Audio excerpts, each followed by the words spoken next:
Welcome back to chapter 10 of Things Fall Apart.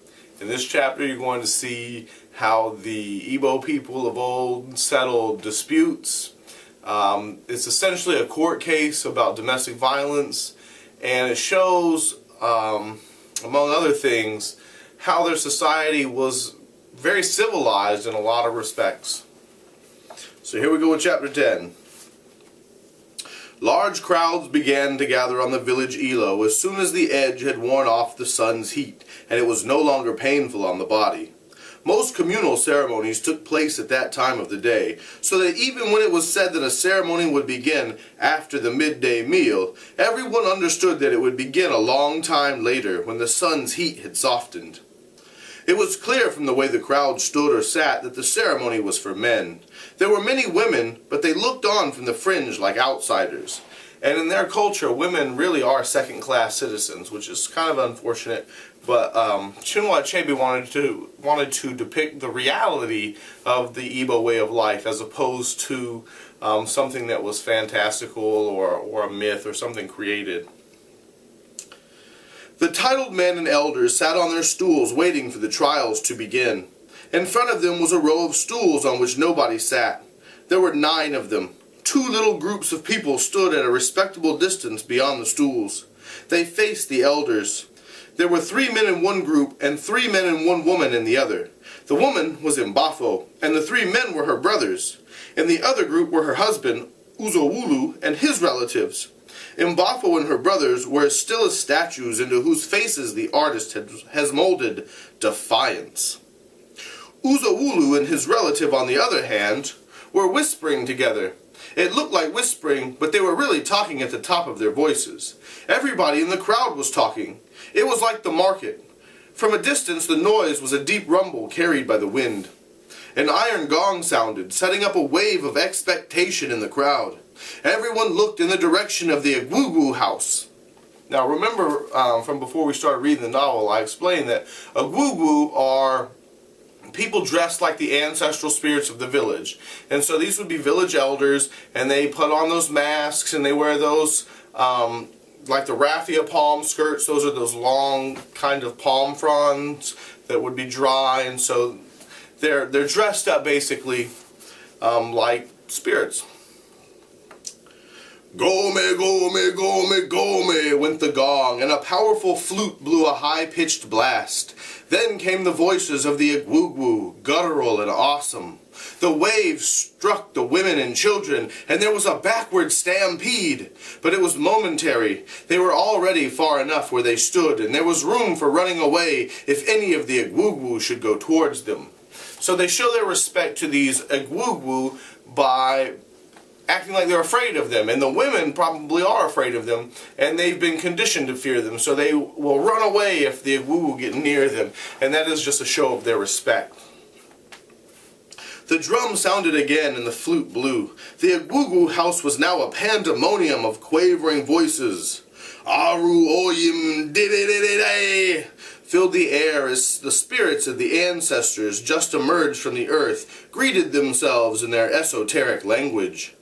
The Egwugwu house into which they emerged faced the forest, away from the crowd, who saw only its back with the many-colored patterns and drawings done by specially chosen women at regular intervals. These women never saw the inside of the hut. No woman ever did.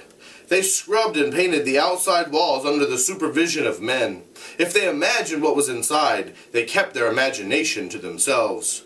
No woman ever asked questions about the most powerful and the most secret cult in the clan.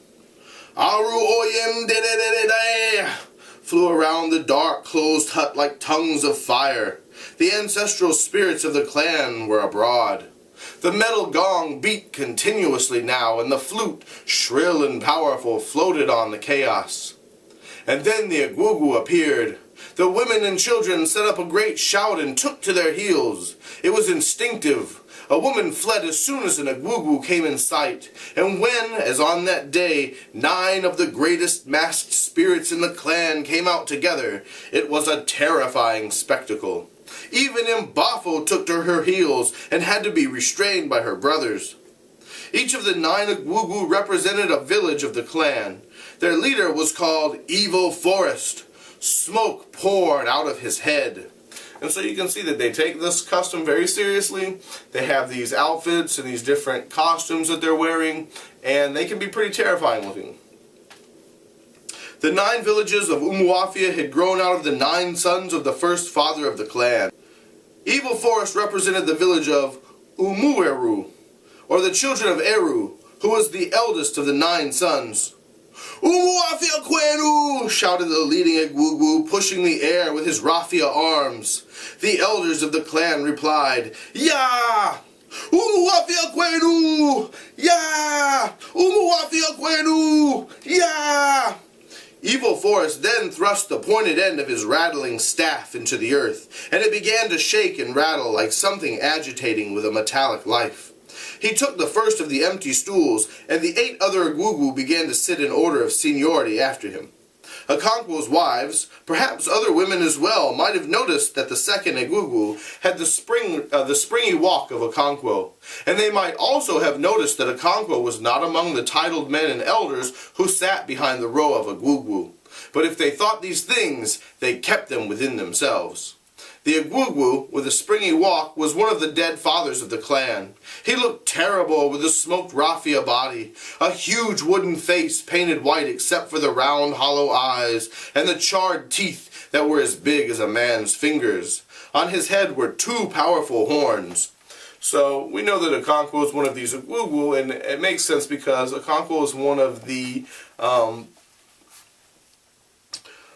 Okonkwo is one of the leaders of the clan. He is the one sent as an emissary of war, and he has a very high status in their community. When all the Egwugwu had sat down and the sound of the many tiny bells and rattles on their bodies had subsided, Evil Forest addressed the 2 groups of people facing them. "Uzowulu's body, I salute you," he said. Spirits always addressed humans as bodies. Uzowulu bent down and touched the earth with his right hand as a sign of submission. "Our father, my hand has touched the ground," he said. "Uzowulu's body, do you know me?" asked the spirit. "How can I know you, father? You are beyond our knowledge." Evil Forest then turned to the other group and addressed the eldest of the 3 brothers. "The body of Odukwe, I greet you," he said, and Odukwe bent down and touched the earth. The hearing then began. Uzowulu stepped forward and presented his case. "That woman standing there is my wife, Mbafo. I married her with my money and my yams. I do not owe my in-laws anything. I owe them no yams. I owe them no cocoa yams. One morning 3 of them came to my house, beat me up and took my wife and children away. This happened in the rainy season. I have waited in vain for my wife to return. At last I went to my in-laws and said to them, 'You have taken back your sister. I did not send her away. You yourselves took her. The law of the clan is that you should return her bride price. But my wife's brothers said they had nothing to tell me. So I have brought the matter to the fathers of the clan. My case is finished. I salute you.'" "Your words are good," said the leader of the Egwugwu. "Let us hear Odukwe. His words may also be good." Odukwe was short and thick-set. He stepped forward, saluted the spirits, and began his story. "My in-law has told you that we went to his house, beat him up, and took our sister and her children away. All that is true. He told you that he came to take back her bride price and we refused to give it him. That also is true. My in-law, Uzowulu, is a beast. My sister lived with him for 9 years. During those years, no single day passed in the sky without his beating a woman. We have tried to settle their quarrels time without number, and on each occasion, Uzowulu was guilty." "It is a lie!" Uzowulu shouted. 2 years ago, continued Odukwe, when she was pregnant, he beat her until she miscarried." "It is a lie! She miscarried after she had gone to sleep with her lover." "Uzowulu's body, I salute you," said Evil Forest, silencing him. "What kind of lover sleeps with a pregnant woman?" There was a loud murmur of approbation from the crowd. Odukwe continued. "Last year, when my sister was recovering from an illness, he beat her again so that if the neighbors had not gone in to save her, she would have been killed. We heard of it and did as you have been told. The law of Umuwafia is that if a woman runs away from her husband, her bride price is returned. But in this case, she ran away to save her life. Her 2 children belong to Uzowulu. We do not dispute it, but they are too young to leave their mother. If, in the other hand, Uzowulu should recover from his madness and come in the proper way to beg his wife to return, she will do so on the understanding that if he ever beats her again, we shall cut off his genitals for him. The crowd roared with laughter. Evil Forest rose to his feet, and order was immediately restored. A steady cloud of smoke rose from his head. He sat down again and called 2 witnesses. They were both Uzowulu's neighbors, and they agreed about the beating.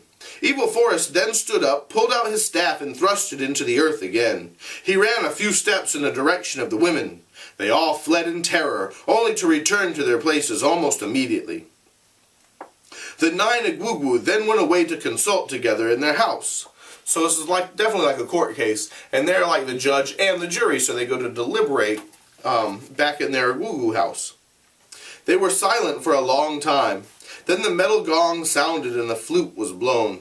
The Egwugwu had emerged once again from their underground home. They saluted one another and then reappeared on the Elo. "Umuwafia Kwenu!" roared Evil Forest, facing the elders and grandees of the clan. "Ya!" replied the thunderous crowd. Then silence descended from the sky and swallowed the noise. Evil Forest began to speak, and all the while he spoke, everyone was silent. The 8 other Egwugwu were as still as statues.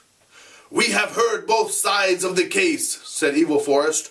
"Our duty is not to blame this man or to praise that, but to settle the dispute." He turned to Uzowulu's group and allowed a short pause. "Uzowulu's body, I salute you," he said. "Our father, my hand has touched the ground," replied Uzowulu, touching the earth. "Uzowulu's body, do you know me?" "How can I know you, father? You are beyond our knowledge," Uzowulu replied. "I am Evil Forest. I kill a man on the day that his life is sweetest to him." "That is true," replied Uzowulu. "Go to your in-laws with a pot of wine and beg your wife to return to you. It is not bravery when a man fights with a woman." He turned to Odukwe and allowed a brief pause. "Odukwe's body, I greet you," he said. "My hand is on the ground," replied Odukwe. "Do you know me?" "No man can know you," replied Odukwe. "I am Evil Forest. I am dry meat that fills the mouth. I am fire that burns without faggots." And faggots are a bundle of sticks, guys. "If your in-law brings wine to you, let your sister go with him. I salute you." He pulled his staff from the hard earth and thrust it back. "Umuwafia Kwenu!" he roared, and the crowd answered.